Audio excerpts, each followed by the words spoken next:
میں آپ کو بتاتا ہوں، ایک سوال میں آپ سے پوچھتا ہوں. آج رمضان میں یہ بہت ضروری ہے، کیونکہ رمضان ہونے کے بعد بھی سب کو پتا ہے کہ چاند دکھتے ہی اللہ شیطانوں کو قید کر لیتا ہے.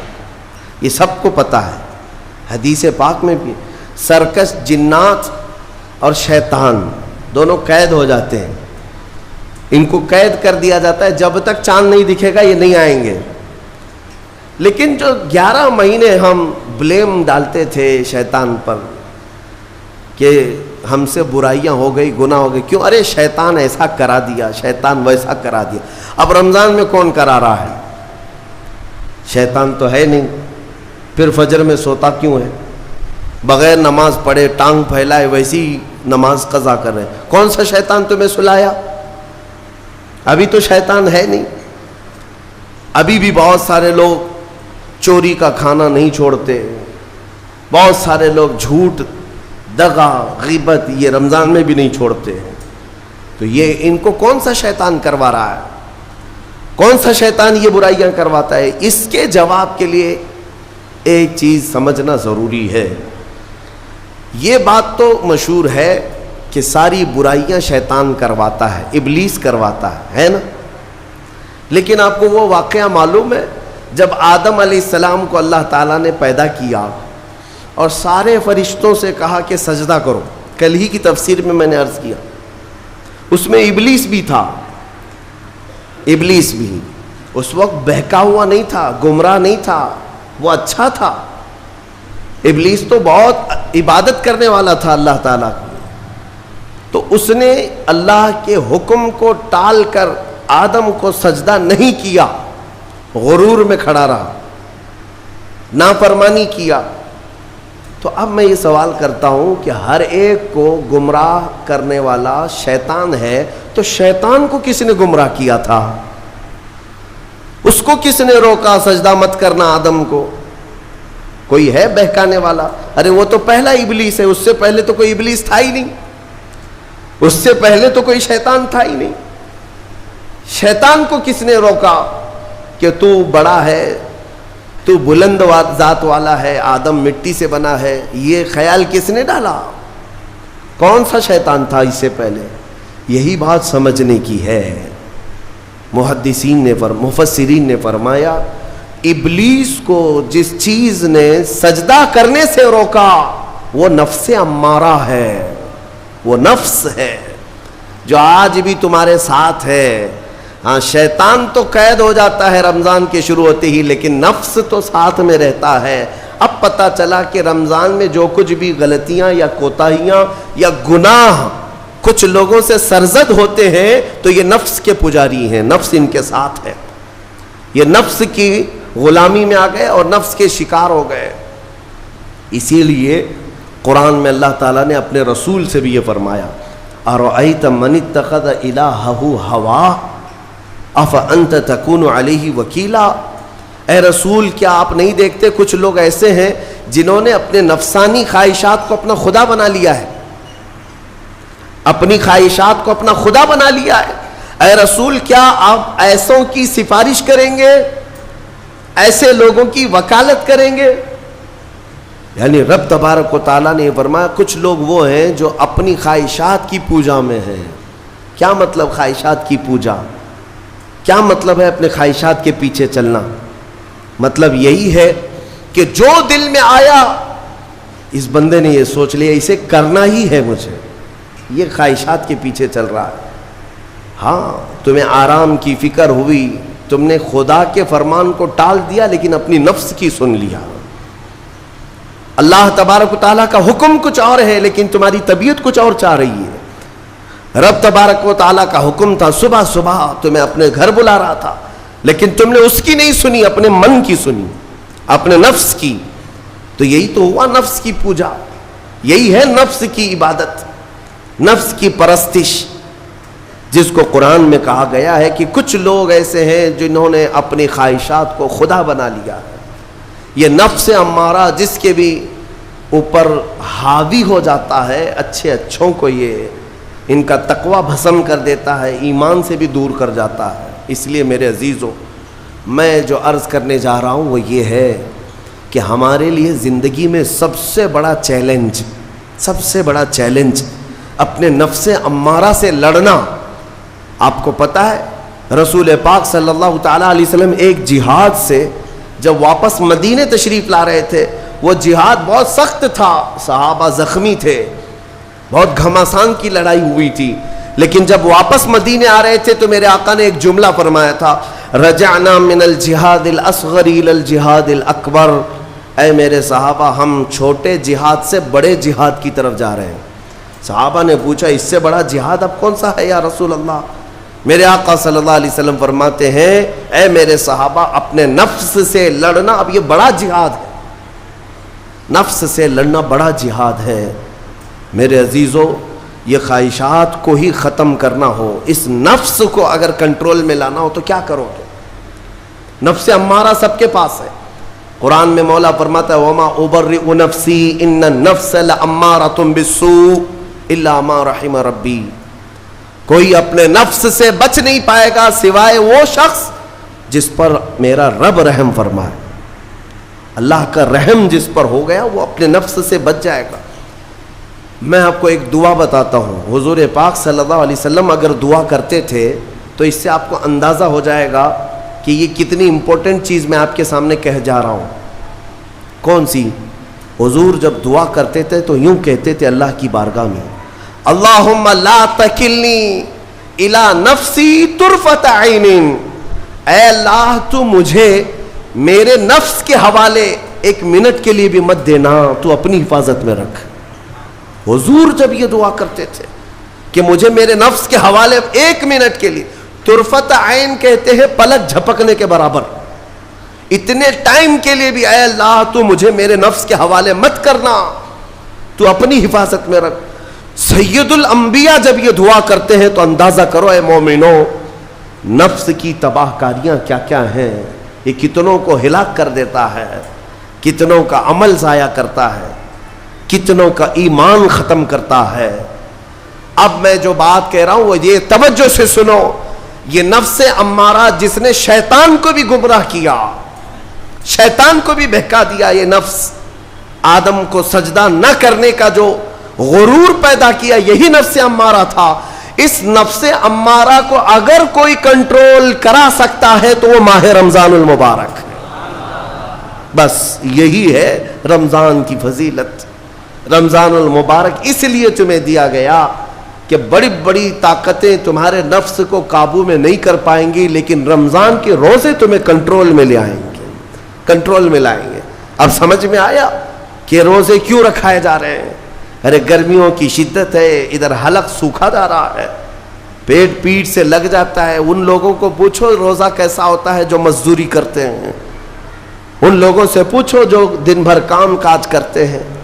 میرے عزیزوں, روزے رکھنے کے بعد کیا رب تبارک و تعالی کسی کو اس کی طاقت سے زیادہ تکلیف دینا چاہتا ہے؟ نہیں میرے عزیزوں, وہ رحمان ہے. اس نے جب تمہیں ماں کے پیٹ میں 9 مہینے رزق دیا تو کیا کائنات میں نہیں دے گا؟ تمہیں ماں کے پیٹ میں بھی رزق دیتا رہا. تم جب دنیا میں آئے, تمہارے ماں کے سینے میں خون سے دودھ کس نے بنایا؟ تمہارے رزق کا انتظام کرنے والا وہ خدا. اگر تمہیں حکم دیتا ہے کہ صبح سے لے کر شام تک بھوکے رہو تو یہ اس کا ظلم نہیں بلکہ یہ عین کرم ہے. اللہ تبارک و تعالیٰ کا رحم ہے تم پر کہ وہ مولا ہماری اصلاح چاہتا ہے کہ ہمارے اندر تقوی آ جائے, جسم میں بھی اور روح میں بھی. اب ایک اور بات میں آپ کو بتا دوں. میں نے ایک بات پڑھی تھی نفس کے متعلق, یہ نفس امارہ. اسی لیے امام غزالی رحمۃ اللہ تعالیٰ علیہ نے فرمایا اللہ کی جو مخلوق ہے وہ 3 طرح کی ہے. ایک فرشتے, دوسرے انسان, تیسرے جانور. یہ 3 الگ الگ قسم کی مخلوق ہیں کیونکہ اللہ تعالیٰ نے تینوں کو جو چیزیں دی ہیں ان میں فرق ہے. فرشتوں کو اللہ نے عقل دیا ہے, نفس نہیں ہے. نفس, شہوت, برائی کرنے کی خواہش فرشتوں کے اندر ہے ہی نہیں, وہ سوچ بھی نہیں سکتے برائی کرنے کا. فرشتوں کو اللہ نے عقل دیا ہے, اور عقل عزت والی چیز ہے. اور جانوروں کو اللہ نے نفس دیا ہے، عقل نہیں. عقل والے نہیں ہیں جانور، عقل والے نہیں، لیکن نفس ہے، شہوت ہے، شہوت بھی ہے، نفس بھی. لیکن انسان ایک ایسی مخلوق ہے جسے اللہ نے عقل بھی دیا ہے، نفس بھی دیا. مطلب یہ ہے کہ تمہیں اللہ نے ایک چیز فرشتوں والی دی ہے، ایک چیز جانوروں والی بھی دی ہے، دونوں تمہارے اندر ہے، عقل بھی ہے، نفس بھی ہے. لیکن امام غزالی فرماتے ہیں توجہ، جو بندہ نفس ہونے کے باوجود گناہوں سے اپنے آپ کو بچا لیا، وہ بندہ فرشتوں سے بھی افضل ہے. کیوں؟ فرشتے اس لیے بچے ہوئے ہیں کہ ان کے پاس نفس ہے ہی نہیں، اور تم بچ رہے ہو تو کمال کی بات ہے. نفس ہوتے ہوئے بھی گناہ سے بچ گیا تو اس انسان کا مقام فرشتوں سے بھی اعلیٰ ہے. لیکن ساتھ ہی امام غزالی یہ بھی فرماتے ہیں عقل ہونے کے باوجود اگر گناہوں سے نہیں بچتا تو پھر وہ جانوروں سے زیادہ ذلیل ہے، کتے اور خنزیر سے بھی گیا گزرا ہے. کیونکہ جانور تو بیچارہ معذور ہے، اسے عقل نہیں ہے، نفس ہے. تمہارے پاس عقل ہے، اس کے باوجود حرام کاریاں کر رہے ہو تو جانوروں سے زیادہ گر گئے. فیصلہ تمہارے ہاتھ میں ہے کہ تم کون سی زندگی گزارنا چاہتے ہو، کون سی، کہ تم نفس کے پجاری بن جاؤ یا عقل کا صحیح استعمال کر کے فرشتوں والی صفات پر عمل کرو. عزیزان گرامی وقار، نفس اور عقل یہ جو دو چیزیں ہیں ان کو میں آپ کے سامنے تھوڑا سا کھول کر کے عرض کرتا ہوں. عقل جو ہے عزت والی چیز ہے، جسے بھی دی گئی ہے وہ عزت والا ہے. کیوں عزت والی ہے یہ عقل؟ پوری دنیا میں عقل کا ہی تو کمال ہے. جس کے پاس عقل ہے وہ بادشاہ ہے، جس کے پاس عقل ہے وہ لوگوں کو ہانکتا ہے، پوری دنیا کو ادھر سے ادھر کر سکتا ہے. عقل. اور نفس جو ہے، نفس برائیوں کی طرف بلانے والا، عیاشی کی دعوت دینے والا، موج مستی کرانے والا اور اپنے آپ کو تباہ کروانے والا. اچھے بھلے نوجوان، 25 سال کی کڑیل جوانی ہے، کون ہے جو انہیں نشے کے اڈے پر لے جاتا ہے؟